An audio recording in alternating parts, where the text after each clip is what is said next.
Hi, people.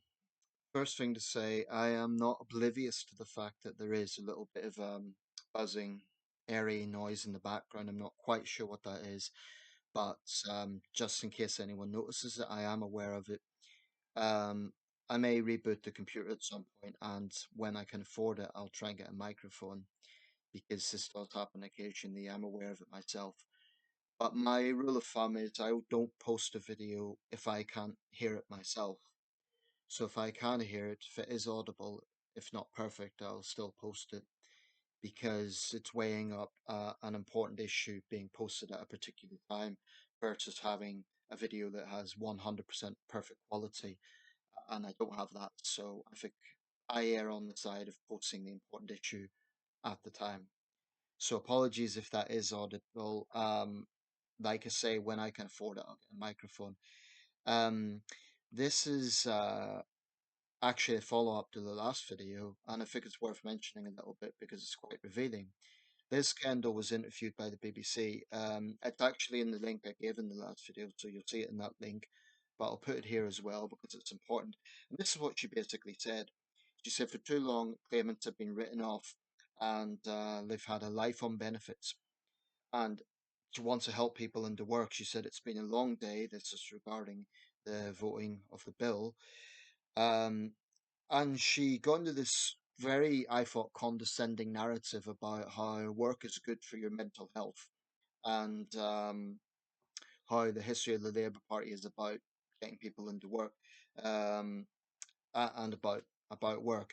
Of course, it is in the name Labour, that is true, but she also got into the narrative about the public want to see, those who can work should, that whole narrative. And we will protect people who can't work. But the thing I found striking about that little speech, firstly, she looked agitated. Um, Obviously, it had been a long day. She was obviously aggressively pushing for the bill. I don't trust Liz Kendall. I don't trust Rachel Reeves. I think that their heart is not in the right place. I think what they want to do is pitch to tabloid editors, despite what they claim. Like I said in the previous video, there's these euphemisms about helping people into work. Now, if genuine opportunities are given to claimants that could help them, I'm not against that on principle. And yes, of course, there will be disabled claimants who can do some work. But what is contemptible about Liz Kendall's position is she claims that she's listened to people. I don't think that she really has. I don't think she's listened to disabled charities. I don't think she's listened to claimants.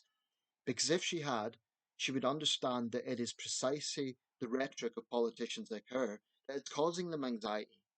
It's the threat of losing money that is causing them anxiety. It's all very well saying you'll help people back into work, but the reality is, for a lot of disabled claimants, they simply cannot do a 9 to 5 job. Now, in this speech, she did acknowledge we'll protect people who can't work, but she's always also previously said that thousands of disabled claimants can. There's thousands of people signing on that can work. So she's making these sweeping generalizations, and I don't think she really grasps what it is like for someone who has fibromyalgia or another condition like that. I personally don't. I'm able-bodied. People close to me, like my younger sister, for example, do um, suffer from those sort of things. And, many people across the country will know at least one person who has a debilitative condition like that. You can't do a 9 to 5 job when you're in chronic pain. It doesn't work like that. And what is infuriating about that speech is it's presented as caring, but she talks about mental health. Irony of that is it's precisely her sort of populism, saying the public wants this and so on, is affecting people's mental health. Yes, it's true that having stable work is good for someone's self of well-being, but this whole thing about self-dignity, the implication is that people who don't have work are not dignified. I think we need to challenge some of this thinking. Now, I don't want to be misunderstood. I'm pro work in the sense it gives you stability, it's a good thing. But I don't think that someone who has a job is better than someone who doesn't. And this is what I'm talking about when I talk about stigmatizing of the unemployed. Um, it's not overt. Kendall isn't coming out and saying like we're going to make the lazy dole scroungers work. It's not that sort of blunt language. It's more subtle, but it's still pretty obvious that she is pandering to the red top press, and it's contemptible. I actually think it's not even necessary from a political point of view. If you want to take aside the ethics of it, I don't think it's even necessary from a political point of view. Labour has a majority. And the irony is, in their desperation to pitch to reform, I personally think reform is overstated, but in their desperation to pitch to reform voters, they may actually end up polarizing traditional Labour voters from left wing persuasion. I mean, my goodness, if you talk about traditional Labour voters, you get a dozen different definitions, but I do think a lot of people voted for Labour in the hope of seeing a more compassionate government. And what we're going to see is people will abandon Labour, and who can they go to? In Scotland, they might go to the SNP. I personally wouldn't because I think the SNP is corrupt. I think they have an appalling record on crime, and I'm a unionist.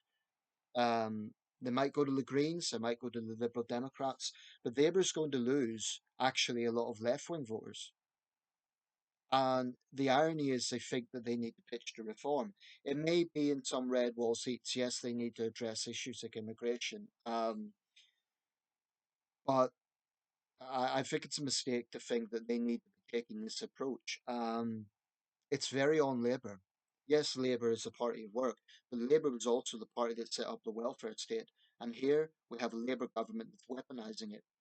You know, Kendall said nothing about the aggressive sanction culture, what effect that has on people's mental health. She's just clueless.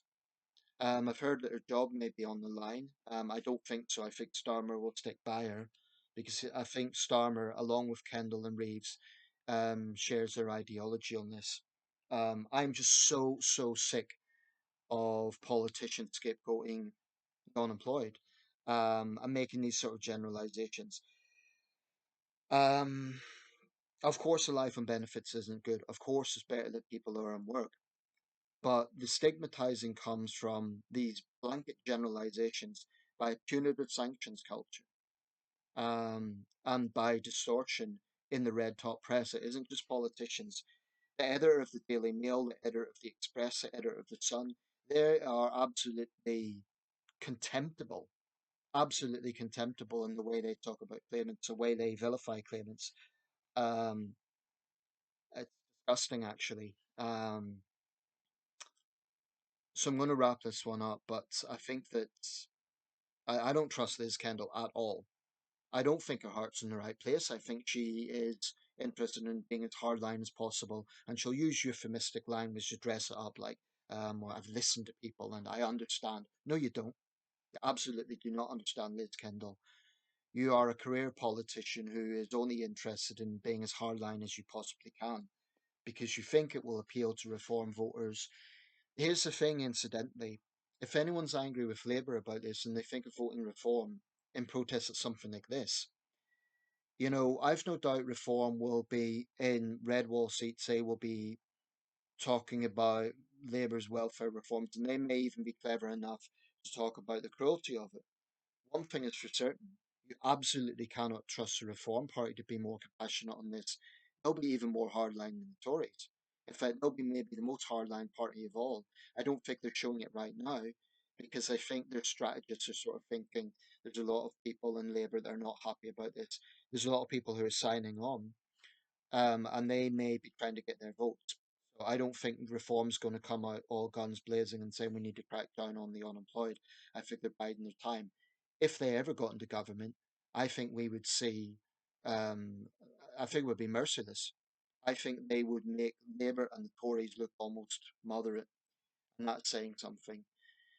Um, Finally, um, the welfare state was set up as a safety mechanism for people who are sick, people who are unemployed, and so on. I've always accepted that if you're capable, then yeah, you've got some obligations. If you get money from the state, you should make an effort. But I'm against the 35-hour a week job search. When I've signed on, I tried my level best to reach it, but it's very, very difficult. And what successive work and pension secretaries forget is it takes employers to offer jobs And it's all very well saying the jobs are out there, but if people are not being offered jobs, then that's not the reality for them. Um, Claimants continue to be punished for administrative error. Now, I'm just going to end up repeating what I said in the previous video. This one specifically about Liz Kendall and that interview she gave. I'll post a link to it. I think it's revealing. I absolutely do not trust her. Despite what she claims, I think Liz Kendall is definitely on the right of the Labour Party, and I think she and Rachel Reeves are hell bent on just, they think they're going to artificially bring down unemployment figures. But there's another aspect to this. A lot of people will voluntarily sign off because they're just so sickened by being treated like criminals. They're so tired of the anxiety that is brought about by the sanctions culture. But some people don't have a choice. They have no choice but to sign on. I have huge sympathy for those people. I just think it's utterly contemptible, that condescending way that Kendall's talking down to people and dares talk about mental health. It's her attitude and that of other politicians like her and tabloid journalists that create a lot of that mental health anxiety and stigmatizing. Shame on you, Liz Kendall.